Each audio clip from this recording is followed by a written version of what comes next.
I guess I need a different career path. All right, next up, we're going to bring up Brad Dever, who's going to join me on the stage, Vice President of Allegis Global Solutions.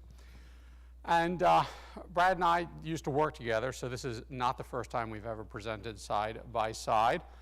We're going to go through the cost of a bad reputation. Now, one of the things that's important, and I'm going to talk a little about what we found. I'm going to ask Brad to give us some real-world examples.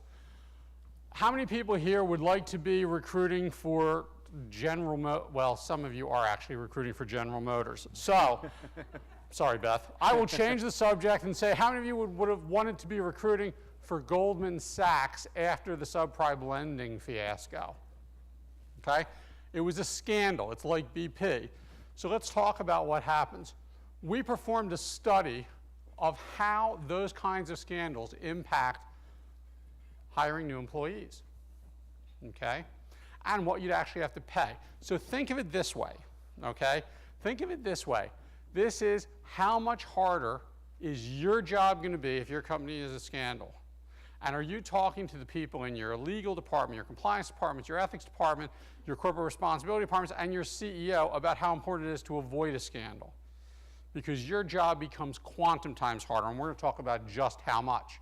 So we did a study. It was the US. We asked both employed and unemployed people to determine how reputation impacts their decision to accept jobs. Okay? The job-related responses for companies with bad reputations will increase recruiting costs. This is what we figured, due to greater difficulty to source, offer, and onboard new hires. Okay? Now, recruiting expenses would go up. We all understand funnel metrics, right? So if you have to recruit that many more people to accept an interview, have to recruit that many more people to accept an offer, your funnel metrics go up. What we found was that was largely true. We'll tell you by how much. Now, we haven't quantified it. We can just tell you by multiples of factors. What we can tell you is the salary cost is in the billions. That is not a typo. You actually thought about it for a major company like, you know, a BP or whatever, it's in the billions because it stretches out over years. We're actually doing a follow-up study to actually take real-world data from you folks and actually build a model. Okay? So we asked people, which of the following best describes your current employment status?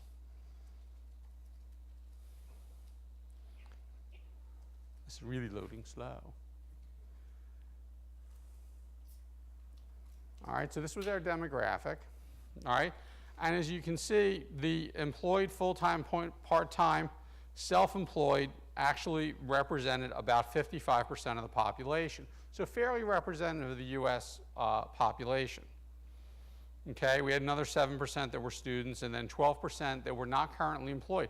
We interpret that to mean I'm unemployed because I ain't retired, all right, I'm looking. And this actually tracks pretty closely to what I would consider to be closer to real-world statistics than what we get from currently nowadays from the BLS. All right, likelihood of accepting a job offered by a company with a bad reputation. This is what unemployed, those 458 people who were unemployed said.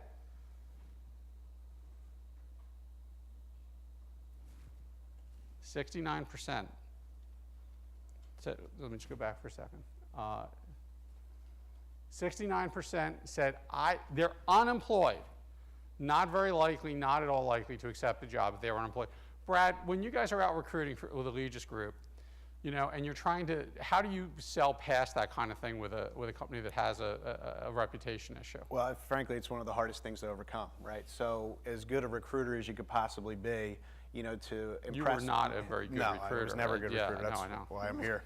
That's why I'm here too. Right, but in order to attract talent, I mean, as you know, Tony was just saying as well, it's super important whether you have an internal function or an external recruiting partner. It's very important to have a great brand reputation, and without that, it is very, very difficult to overcome obstacles and challenges that you would have to do throughout the entire recruitment process in order to attract somebody. So it's the biggest hurdle we have to overcome, location probably being second.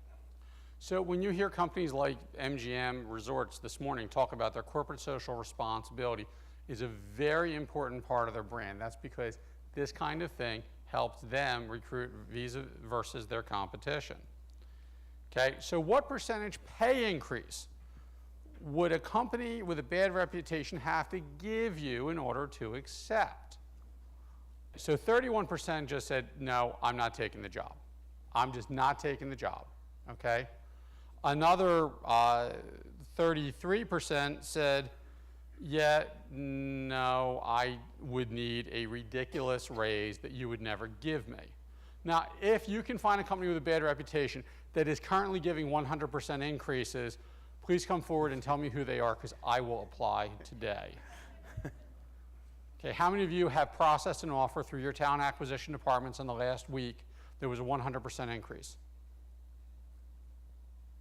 Okay, so there's a stunning opportunity. People just basically won't take the jobs.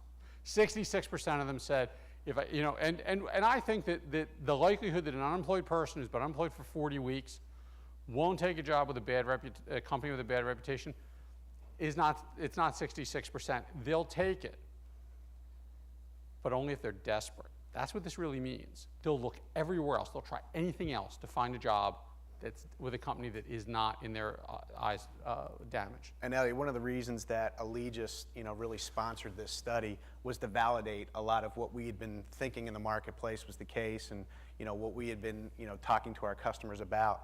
And it was the fact that you have to have a good reputation in the marketplace in order to attract talent.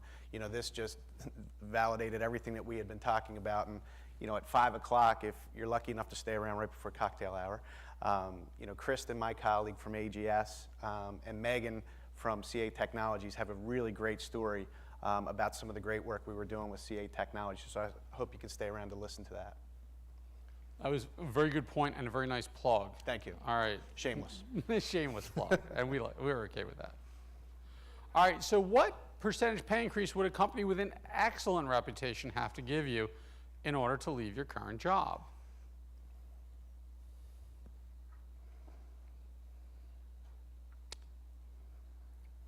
Okay, 6% of the market would simply say, forget it, I don't care. Okay, I'm going to reject the job. 36% said 0 to 20%. How many people in the room, through their talent acquisition departments in the last week or month, have processed an offer for between 0 and 20%? You guys just aren't hiring, are you?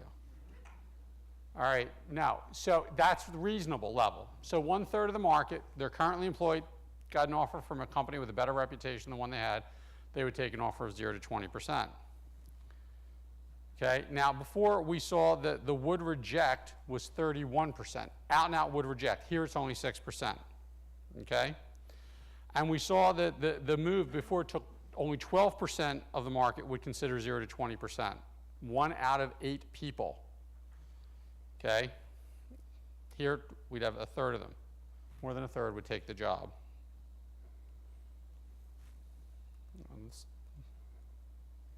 There we go.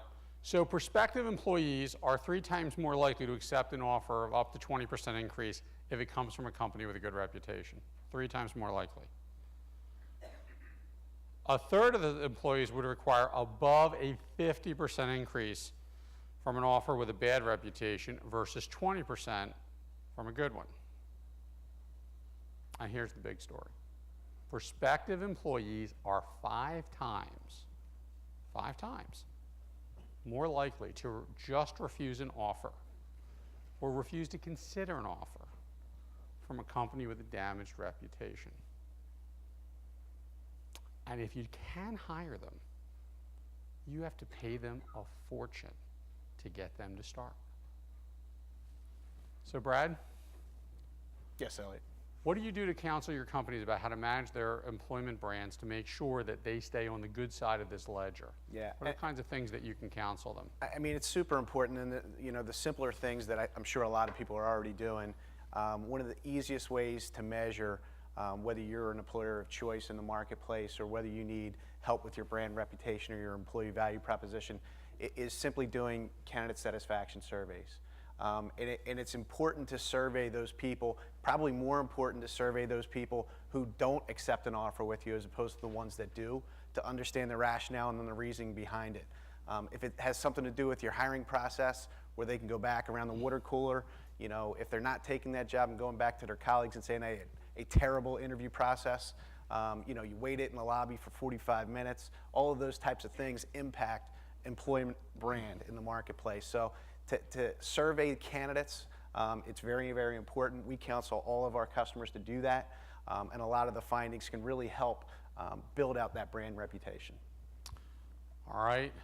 Thank you, Brad. Thank you, Elliot. Thank you, everyone. I just want to say, if you want a breakdown of the demographics, this is something I actually want to talk to the Wharton folks about helping us with, perhaps in collaboration.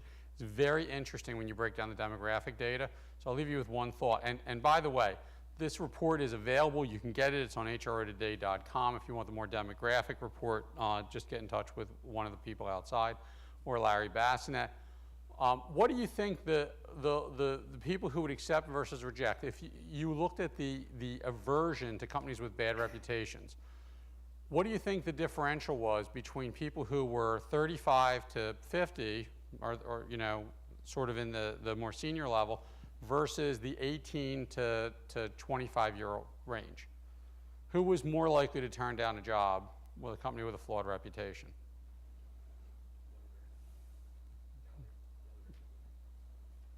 Absolutely not true. It was the other way around, which raises a very interesting question about whether or not younger people are feeling more desperate, or in fact, they talk about it, but it isn't as big. Older workers may be more savvy in how they look at companies. So it raises a really fascinating demographic question. It was exactly what when I got the report, the people in my office remember me going, like trying to turn it over, going, oh, this can't possibly be right. But that's what's in the data. And it was a 1,000-person sample. It was not a small sample. So we're going to rerun it this year as well and take a look at it. But that's the second year in a row that differential's been true. So, Brad, thank you so much. Appreciate it. Thank you.